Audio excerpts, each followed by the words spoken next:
Сяо Янь встретил в бассейне молний то, что его шокировало – золотого дракона молний. Он в корне отличался от черных молний, поскольку мистическая золотая молния появлялась лишь в результате создания пилюли 9-го ранга 3-го вида. Именно благодаря этому золотому дракону Сяо Янь достиг пика 5-й звезды святого. Но что не так было с золотым драконом? Он накапливал духовную энергию, готовясь создать дух. В этот момент он был ослаблен и находился в своей самой уязвимой форме. Что Сяо Янь сделает с золотым драконом молний, который по силе соответствовал святому 7 звезд?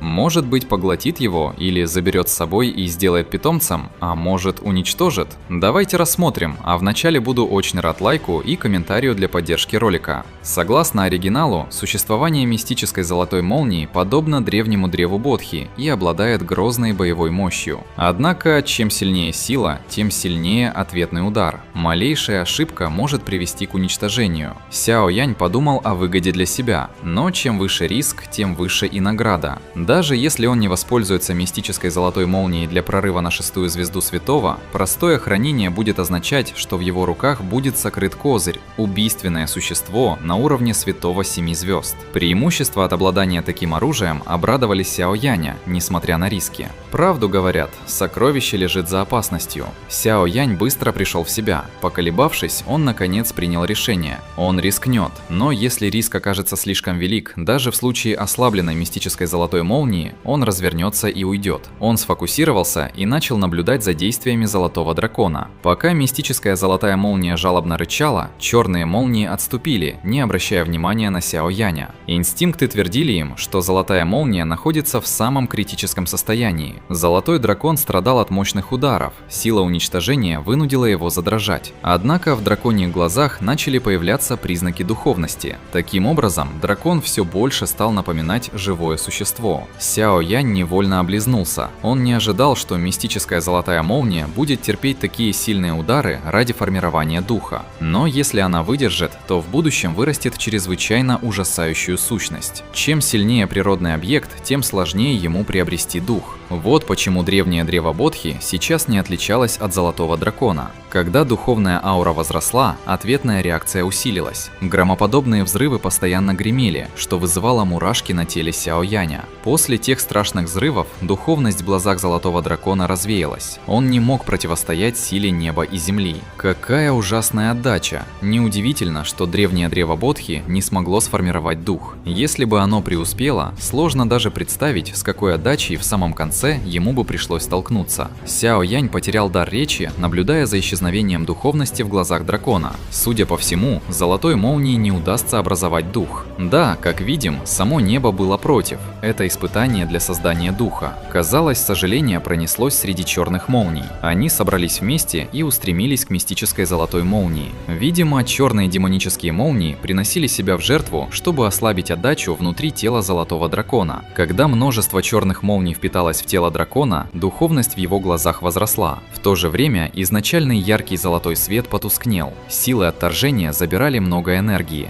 Золотой дракон жалобно заревел. Как только духовность в глазах дракона уплотнялась, взрывы на его теле, соответственно, усиливались. Аура уничтожения даже напугала Сяо Яня. Видимо, ему не удастся. Будучи нейтральным, Сяо Янь вел себя спокойно, наблюдая. Если они потерпят неудачу, интеллект и дух мистической золотой молнии расколются на кусочки. Сяо Янь вздохнул. Мистическая золотая молния явила свою форму десятки тысяч лет назад. Жалко видеть, как она проваливается. Небеса, может, и одарили ее могуществом, но совершенно исключили возможность владения другими аспектами. Тело дракона стало полупрозрачным. Больше у нее не было способности выдерживать ужасные взрывы. Эх, вздохнул Сяо Янь, наблюдая за слабостью мистической золотой молнии. Вот мы смотрим аниме «Расколотая битва Синева Небес». А если бы могли играть за Сяо Яня? Это возможно. Встречайте игру «Расколотая битва Синева Небес. Решающая схватка» или «Пик Шоудаун». Станьте Сяо Янем и пройдите путь от обычного юноши до сильнейшего культиватора под небесами. Вас ждут динамичные реал-тайм бои, глубокая система прорывов, мощные техники, алхимия и сотни легендарных артефактов. Каждый бой — это яркое зрелище, а каждое новое царство — новый уровень силы. Игра полностью передает дух оригинальной новеллы. Атмосфера, история, персонажи и тот самый вайб, который мы все так любим. Красивая графика, плавный геймплей и регулярные обновления с новыми событиями не дадут заскучать.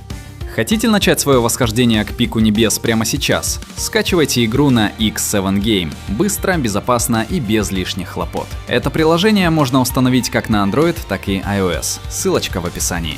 Эх, вздохнул Сяо Янь, наблюдая за слабостью мистической золотой молнии. Больше дракон не придавал ему того чувства опасности. Она провалилась. Покачал головой Сяо Янь. Ему стало немного жаль дракончика. Он сделал шаг через пространство и возник прямо напротив ослабленного золотого дракона. Дракон посмотрел на Сяо Яня тусклыми глазами, но не атаковал. Сяо Янь произнес спокойным голосом: «Одолжи мне свою силу, и я помогу тебе сформировать дух. Колоссальная сила – главнейшее твое препятствие на пути формирования духа». Далее Сяо Янь нежно погладил чешую дракона. Между его пальцев вырвалось розовое пламя. Следом он совершил сжатие и вырвал кусочек золотой молнии. Золотой дракон совершенно не сопротивлялся. Словно бы понимая слова Сяо Яня, он решил довериться ему. Чтобы заполучить интеллект, он пожелал отказаться от силы. Розовое пламя Сяо Яня превратилось в большую сеть пламени, которая плотным слоем окутала золотого дракона молнии. Разрушительные свойства той силы превзошли ожидания Сяо Яня. Даже его тело взорвется, если он решит поглотить ее. Печать! Сяо Янь капнул каплей крови на сеть. Он начал извлекать энергию. Однако сила дракона была слишком велика, чтобы ее можно было напрямую извлечь и поглотить. Сяо Яню пришлось обратиться за помощью к Сяо И. Эта энергия пропала внутри тела малышки И. С той силой разрушения только она могла совладать.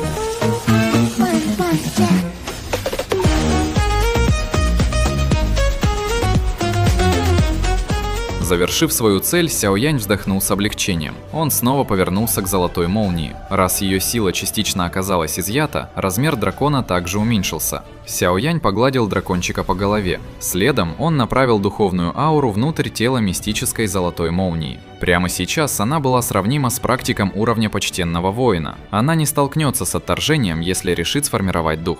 Сяо Янь улыбнулся, когда увидел полные духовности глаза дракона. Получить интеллект оказалось намного проще без громаднейшей силы.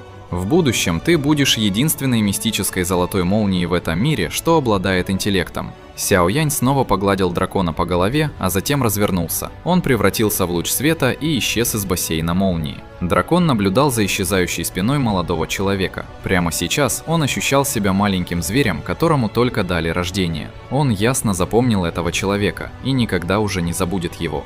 Да, так Сяо Янь и энергию золотого дракона забрал и в то же время помог ему обрести духовность и стать разумным существом. Ведь только лишившись своей громадной силы, небеса разрешили ему обрести разум.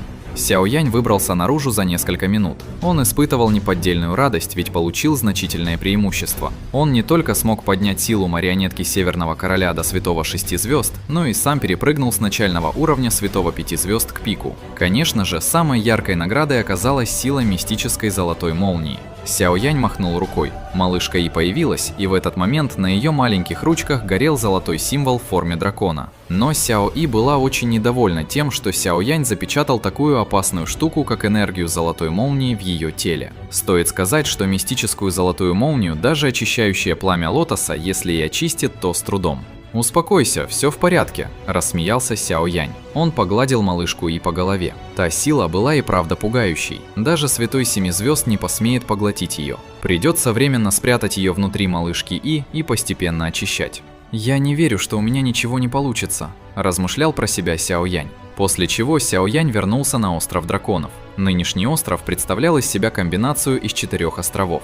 Впервые за несколько тысяч лет он объединился. Сяо Янь ощутил, что около 10 святых находилось на нем. Это не уступало всему Альянсу Небесного Дворца. И вправду древние драконы пустоты. Даже если они не восстановили былую славу, их все еще нельзя недооценивать. Сяо Янь, естественно, был рад тому, что на их стороне оказалась такая сила. Учитывая его отношения с Цзиянь, отношения между племенем древнего дракона пустоты и Альянсом тоже окажутся весьма крепкими. «Сяо Янь», Перед ним почти сразу же появились Цайлинь и Цзиянь. Менее чем за 2 месяца остров драконов испытал разительные перемены. Кажется, у императрицы драконов есть определенные способности, усмехнулся Сяо Янь. Ты пропал на 2 месяца. Если бы ты не вернулся, нам бы пришлось послать людей на твои поиски. Слегка поругалась Цзиянь. Цайлинь оказалась более чувствительной, поэтому она первой заметила изменения в ауре Сяо Яня. Твоя сила снова выросла? Святой 5 звезд высшего уровня. Сяо Янь вкратце рассказал, что с ним произошло. Цайлинь и Цзиянь просто горько усмехнулись от его слов. Менее чем за 2 месяца он перепрыгнул с начального уровня Святого 5 звезд до высшего. Подобная скорость пугала. Сейчас племя древних драконов пустоты восстанавливается. Полагаю, мне здесь делать больше нечего, поэтому лучше будет вернуться в Альянс, произнес Сяо Янь. Племя древних драконов пустоты всегда возвращает услуги. Ты спас наше племя как минимум дважды. Наше племя всегда останется твоим другом. Цзиянь смотрела прямо на Сяо Яня. Они попрощались. Сяо Янь махнул рукой, а за его спиной возник пространственный туннель. Цайлинь появилась вспышкой света рядом с ним и последовала следом. Когда они исчезли в нем, пространственный туннель сомкнулся, оставляя Цзиянь одну в некотором замешательстве. Напишите в комментариях, что вы думаете о Золотом Драконе Молнии и событиях Острова Драконов. Спасибо и всем пока!